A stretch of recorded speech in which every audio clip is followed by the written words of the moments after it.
ለኔ ብሎ እኮ ነው የተጎዳው። ለኔ ብሎ እኮ ነው እሱ እንደዚህ ሆነው። እሱ ባይኖር ኖሮ እኮ ነው ነበርኩኝ የምጎዳው። ይሄኔ ሞቼ ነበር። ገባኝ ብለኝ ሆስፒታል አመጣን እኮ ዶክተር። ኧረ ኔትወርክ ነው አልሰራ ብሎኝ እኮ ነው። እኔ አልሰማው ስላለኝ ነው። ዝም በይ ውሸታም።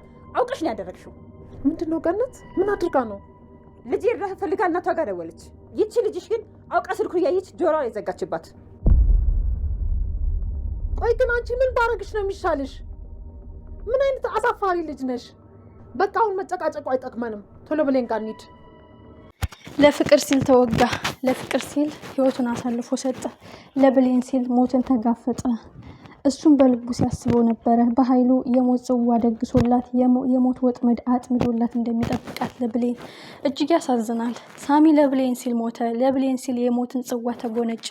ቃል ክፋትና ማንነቷ ታወቀ። ተለውጫለሁ ተቀይሬያለሁ ብላ በቅቤ መላሷ የሸወደቻቸው በስተመጨረሻም ማንነቷ ታወቀ። መቼም የማትለወጥና መቼም የማትቀየር ከክፋትና ከተንኮል የማትርቅ ሁልጊዜ በልጣ መገኘትና ብልጥ ሁና ስማርት ሁና መገኘት የምትፈልገው ቃል በዚህ በቅቤ መላሷና ባዞንበዋ አጭበርብራ ሰላምን አታላ እዛ ቤት ተመልሳ ሄዳ እንግዲህ ሁሉንም መጨረስ ነው የፈለገችው፣ ሁሉንም መግደል ነው የፈለገችው። ይህ ሁኔታ ደግሞ አልተሳካላትም። አንዳንድ ጊዜ ከህይወታችን ከውስጣችን አንድ ሰው ከውስጡ እውቀት ከሌለ ኮንፊደንስ አይኖረውም። በቃ ሁል ጊዜ የው ምላስ ወለምታለን። ቃል በጣም ከባድ ልጅ ናት። በጣም ኤኒዌይ በጣም ያሳዝናል። ሳሚ የእውነት ሙቶ ከሆነ መትረፍ ያለበት ልጅ ነው የሞተው። ይህ ደግሞ ዳግም ነው ተጠያቂው። ይህ ደግሞ ቃል ናት ተጠያቂዋ። በተደረገላቸው የስልክ ጥሪ ቶሎ እርዳታ ቢሰጧት፣ ቶሎ ቢደርሱላት ይህ ሁሉ አይፈጠርም። ዳግም ብሌንን መልሶ ካሁን በኋላ ካገኛት፣ ብሌን መልሳ ከሱ ጋር ከሆነች በጣም ያሳዝናል። እንደውም ሳሚ ሳይሞት ሙቻለሁ ብሎ አስነግሮ ጉዳቱ ከባድ ስለሆነ ሌላ ድብቅ ቦታ በጓደኞቹ አማካኝነት ድብቅ ቦታ ሄዶ ታክሞ መጥቶ ለብሌን ፍቅሩን መግለጽ ፍቅሩን መቀበል አለባት። ዳግም የሰራው ስህተት የመጨረሻ ብሌንን እንዳሳጣው ማወቅ አለበት። እጅግ ያሳዝናል። አንዳንዴ ቅናት ከአቅም በላይ ሲሆን፣ እልክ ከአቅም በላይ ሲሆን የምናጣው ይበዛል ከምናገኘው። እንደዚህ በቅናት ሲንጨረጨር ነው። ኦኬ እሷ ተወግታ ቢሆንስ? ኦኬ ሳሚ ኦኬ ሞተ ሊል ይችላል። ሞተ እንኳን ሲባል እንኳንም ሞተ ፍቅሬ ሊቀማኝ ነበር ሊል ይችላል። ግን አሁን ሳሚ ስለሞተ ብሌን የሱ ትሆናለች ማለት ነው? አይደለም። እንደውም ብሌን በጣም ጥልት አንቅራ ነው የምትተፋው ዳግምን። የቃል ክፋት እንኳን የታወቀ ነው። የገነትና የሰላም ሁኔታ ቃል ማን እንደሆነች በግልጽ አስራይቻቸዋል። ገነት ቃል ተለውጣለች። ችግር አስተምሯታል። ክፋት ውርደትና ሽንፈት እንደሆነ ተምራለች፣ ተለውጣለች እያለች ለሰላም እየመሰከረችላት፣ ማንነቷ ግን ሳይውል ሳያድር በደቂቃ ቁልጭ ብሎ ተገለጠ። መቼም የማትለወጥ መቼም የማትቀየር ልጅ ናት። ስለዚህ ሰላም ያላት አማራጭ አውጥታ ቃልን መጣል። በቃ ያላት አማራጭ ለኔ ልጅ ብሌን ብቻ ናት። ሳሚ እንደነገረኝ አምኜ የተቀበልኳት ብሌን ነው በቃ። ስለዚህ ብሌንና እኔ ምርመራ ማድረግ አለብን ብሎ መወሰን አለባቸው እንጂ ከቃል ጋር መለማመጥ ነው። በተለይ ሳሚ ከሞተ ለሰላምም ከባድ የእግር እሳት ነው የሚሆንባት። በኃይሉ አድቦ አይቀመጥም፣ በኃይሉ አይተኛላችሁም እያላቸው፣ በዛ ላይ ሰላም ምን ነው ባልክሽ የሚለው ጸጸት አለ። በጣም ያሳዝናል። ሳሚ መሞት የለበትም የብዙዎቻችን ጥያቄ ነው። በዛ ላይ በኃይሉ ልቡን ሞልቶ ልቡን ነፍቶ ለብሌን የተደገሰው ድግስ ለሳሚ ሆኗል የሞት ጽዋው። በእርግጠኝነት ሳሚ ሞቷል እያለ እንግዲህ ከስራ ባልደረባው ጋር ሲያወራ ሰምተነዋል። ይህ ማለት ብሌንንም ዛሬ ቢተዋት ዛሬ ብትተርፍ ነገ እንደሚገላት ማረጋገጫ ነው። ስለዚህ ካሁን በኋላ ሰላም የህግ ከለላ ወይም እኔ አንድ ነገር ሆን እኔ እንደዚህ ሆን የሚለውን ነገር በትክክል ለህግ አሳውቀው በጠበቃ አስይዛ ክስ መስርታ ቃልና በኃይሉ የአባባሪ ተባባሪ የወንጀለኛ ወንጀል ብላ ካላከሰሰቻቸው ካልወረወረቻቸው መቀመቅ ሁሉንም እንደሚያጠፋቸው ማረጋገጫ ነው። ሳሚ በጣም ተጎድቶ ደም አስፈልጎት በዶክተሮቹ ትብብር ከፍተኛ ሕክምና እየተደረገለት ሊሆን ይችላል።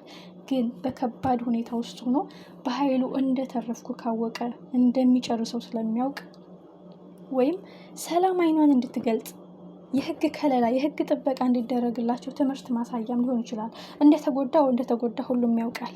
ግን ሞትኩ ብሎ ያስነገረው ሜቢ ሄዶ ሰፕራይዝ ሊያደርጋቸው ይችላል። ሰላም ይህን ያህል መዘናጋት ይህን ያህል ችላ ማለቴ ነው ወንድሜ እስከዚህን ያህል ጥግ ድረስ መሄድ የፈለገው ነገሩ አይደለም። ለአንተ ለእኔስ ጨክኖ የለ እኔንስ ሊገለኝ አልነበረ? እኔንስ ሊቀብረኝ አልነበረ?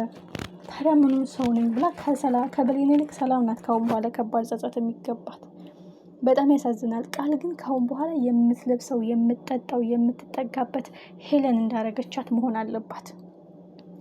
በጣም ያሳዝናል። አንዳንድ ጊዜ በቃ ለነፍሳችን ብለን እንኳን ሰውን ስንረዳ እንዳንነሳ አድርገው የሚሰብሩን አሉ። ያንን መልካምነታችን እረ ብለን ድፍና አድርገን በውስጣችን እንድንቀብረው መልካም ነገር ለሰው መረዳት ላለበት ሰው እንኳን እንዳንረዳ ነው የሚያደርጉን አንዳንድ ክፉ ሰዎች። ከቃል ይሄን ተምረናል። ወይዘሮ ገነት ያደረገቻትን የተደረገባትን ሁሉ ረስታ ከነፍሴ ነው እንጂ ከስጋ አይደለም በማለት ለቃል ያደረገችላት ነገር ከምንም ሳትቆጥር እንዴት እያበሻቀጠቻት እንደነበር አይተናል። ከዛ በመቀጠል ሳሚ በህይወት መትረፍ የሚገባው ሰው ዳግምና ቃል ያንን ስልክ በማዘግየታቸው ነው ይሄ ሁሉ ጣጣ የመጣው። በጣም ያሳዝናል። በጣም ልብ ይሰብራል። ሳሚ ለፍቅር ሲል ተወጋ። ለብሌን ሲል የሞትን ጽዋ ተጎነጨ። አንዳንዴ ፍቅር ኃያል ነው። በእርግጥ ፍቅር አይደለም እዚህ ጋር ከመጀመሪያው ጀምሮ የተብላላ የተደበቀ የታፈነ ፍቅር ነው። ግን የኔም ሆንሽ አልሆንሽም እየሞትኩማ አፈቅርሻለሁ ግን አንቺን ትቼ አልሞትም ብሎ የተናገረው ቃል መቼም ከአይምሮ አይወጣም። እና ብሌን ምን ያህል እስከ ጥግ ድረስ እየሄደላት እንደነበረ ብሌን ህይወትሽን አስመልስልሻለሁ፣ ደስታሽን መልስልሻለሁ፣ እናትሽ ጋር አገናኝሻለሁ እያላት ያንን እያስታወሰች በትክክል ሰላም እናቴ ናት ብላ እንድታምን ያረጋታል ማለት ነው። ትልቁ ጥያቄ ግን ሳሚ ከሞተ በጣም በጣም ያሳዝናል። ካሁን በኋላ ሁላቸውም አደጋ ውስጥ ናቸው። ቃልና በኃይሉ መቀመቅ መውረድ አለባቸው። ሰላም ያለ የሌለ ኃይሏን አሟጣ በኃይሉና ቃልን መቀመቅ ማውረድ። አረ ቃልማ መታሰር የለባትም። የምትበላው የምትጠጣዋታ ጎዳና ወድቃ ጠኔ መቷት ማየት ነው የምንፈልገው። አረ በስማሜ ቃል ተንኮል በኃይሉማ የውለየለት ነው። ኤኒዌይ ወዶችዬ በሳሚ መወጋት በሳሚ ከባድ ጉዳት ሁላችንም አዝናናል። ሳሚ ምንም ሆንም የለበትም የሚለውን ዜና ስንጠብቅ እንግዲህ ዶክተሩ እንዳረፈና ማትረፍ እንዳልቻሉ ነው እየተናገረ ያለው። ይህ ነገር ስንቶቻችሁ እውነት ነው ብላችሁ ገምታችኋል? ሁላችንም በጉጉት እንጠብቀዋለን። ብሌን ከባድ ረመጥ ከባድ የእግር እሳት ነው ጥሎባት የሚሄደው። በእርግጥ ህይወቱ ካለፈ ለዚህ ሁሉ ደግሞ ተጠያቂ አንደኛ ቃልና በኃይሉ ናቸው። ቃል ቢያንስ የሰማችውን ዜና እንኳን ለነገነት ብትናገር የተቀየረች ይመስላቸው ነበረ በትንሹ።